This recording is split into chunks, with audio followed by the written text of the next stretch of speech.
एक माणूस होता, त्याचे 3 मित्र होते आणि त्या माणसाच्या मृत्यूच्या अखेरच्या समयी ते 3ही मित्र त्याला भेटायला आले.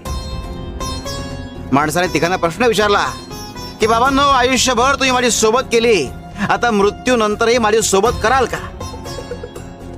त्यावर पहिला मित्र म्हणाला की आयुष्यभर मी तुझी सोबत केली, मात्र आता माझा नाईलाज आहे. दुसरा मित्र म्हणाला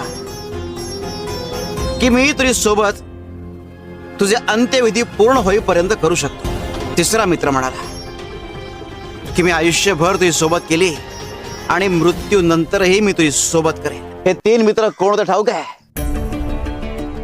धन, कुटुंब आणि कर्म. धन तोवर तुमची सोबत करतं जोवर तुम्ही जिवंत असता. कुटुंब तोवर तुमची सोबत करतं जोवर तुमचे अंत्यविधी पूर्ण होत नाही. मात्र कर्म हे मृत्यूनंतर एक कायम तुमच्या सोबत असतं. आणि इतकंच काय तर तुमचा पुढचा जन्म हे तुमच्या कर्मांवर अवलंबून असतो.